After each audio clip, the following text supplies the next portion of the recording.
Imagine a better fairy tale than this. Once upon a time, there was a chef living with his wife and his children in the smallest city in the world. They ran a restaurant situated in an old castle with just 6 rooms. And just 7 years after the opening of the restaurant, it received 3 Michelin stars. This is actually a true story, taking place in the eastern part of Switzerland in the tiny town Fürstenau. Here, chef owner Andreas Caminada has been holding 3 Michelin stars for his restaurant Schloss Schornstein, which is situated in an old castle built a long time before there was something called the Michelin Guide. Andreas Caminada, turning 40 this year, was among the youngest chefs to receive 3 Michelin stars in 2010. From day one, he has financed the business himself, adding staff little by little to ensure a healthy business. We started with this restaurant in 2003. At the time I was 26 and I had a girlfriend. She was a little bit older than me, and we just decided to say, okay, let's try something on ourselves. Let's take over a place, and we had 2 options. At the end, we made this choice here and in a region which is a little bit far away from everything. And but we just fall in love with the house, and we said, okay, let's try it. Let's try to make it very personal, and let's try to do something special. And then we started with 4 employees at that time, and we just really put all our energy and all our passion and everything we had into it. And it was quite hard at the beginning because the staff was not that many, and the rooms and the house is still the same, the size, and we did it just with this stuff. And but we had quite a success in this small team because the people came, and we had a great article 4 months later after the opening in a big newspaper in Switzerland, and that was just like a rolling. It just was like a how you say, like a tsunami. Actually, we were really like we couldn't handle it anymore. So we had a couple of friends who came in to help us with mailings and everything because we were really the impact was amazing. Then we received a Michelin star in 2004, and then we just said, okay, good, we can rise up a little bit the prices, and then we got to know a little bit better, and we had a really good reputation already. And in the back, the organization, and there was never enough staff actually. I never had enough chefs, so it was always struggling, and it was always like a fight to bring everything on the plate and to organize the whole thing. And then we all of a sudden received 3 Michelin stars. I think at that time we had 5 chefs in the kitchen, and then that time I said, okay, now I need to get some more employees in, and then it became a little bit more professional, more structured, also in the back and everything. And since then we are really, more professional. I've been asked a lot, what's your signature dish? And I was always like, I don't have a signature dish. I'm not old enough. My history of my restaurant is not old enough to have a signature dish. We have some dishes we say, okay, no, they are great. Sometimes we can bring them as a surprise dish, and langoustine with lemon is a dish like that. The mackerel with radish and lemon is also a dish like that. So that sometimes we bring them into the menu as a surprise, or like when regular customers come back. Talking about food philosophy is always quite difficult for me because I'm not a philosopher. I try to be. I'm a handcrafted man, and I really to bring out great food. And I have some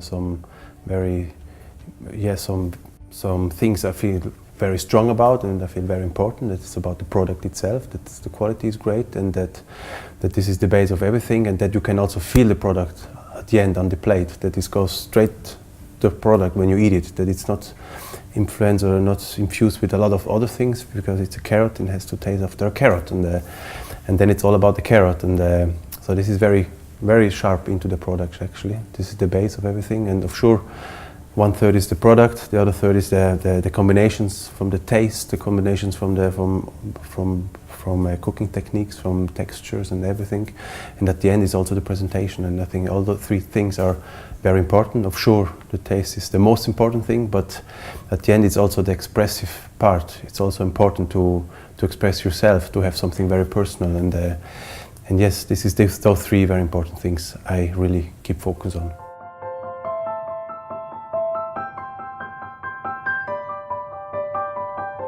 The dining experience at Schloss Schauenstein is obviously the highlight of the stay. You can choose from 3 to 6 courses or pick from the a la carte menu. The dinner takes off in a beautiful lounge with a tempting selection of aperitifs and digestives. In this beautifully decorated room, the brigade of outstanding waiters will start serving you the snacks. Every one of these bites is made to perfection, and it is certainly one of the sharpest snack servings I've had for a long time. I want to emphasize the outstanding appetizer with Jerusalem artichoke, prepared in different ways with a piece of bread soaked in butter and topped with foie gras and black truffle from the region.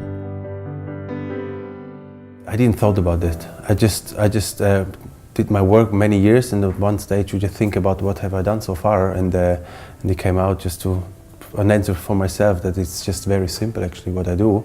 It's always based on basic ingredients, but bring them out with in a great taste and in a great way, and this is also how I grew up. So we are in a mountain region, and but feed it with how you say with the feet on the ground, and very basic actually, and very simple products like onions and leeks and tomatoes and cucumbers and all those things, and in every season and others, and that's my basic cuisine actually, my base of my cuisine, and this is still the beginning like that. That is also what I like the most. The beetroot cornet with a fresh ice cream of beetroot is another perfect bite, and so are the foie gras covered almonds with beetroot powder as well. The menu begins with another lineup of smaller servings, where the whitefish with kohlrabi, a fresh juice infused with saffron, and a thin slice of red onion stands out with its purity and precise flavors. Andreas Caminada is not afraid of pungent flavors, underlined by the tender slice of glazed lamb belly with sea buckthorn and harissa, the latter bringing quite a warm kick to the dish. I appreciate how the kitchen dares to push the limit instead of staying at the same streamlined track. Despite being very simple, I also adored the pre-dessert, Andreas Caminada's memory of his grandmother.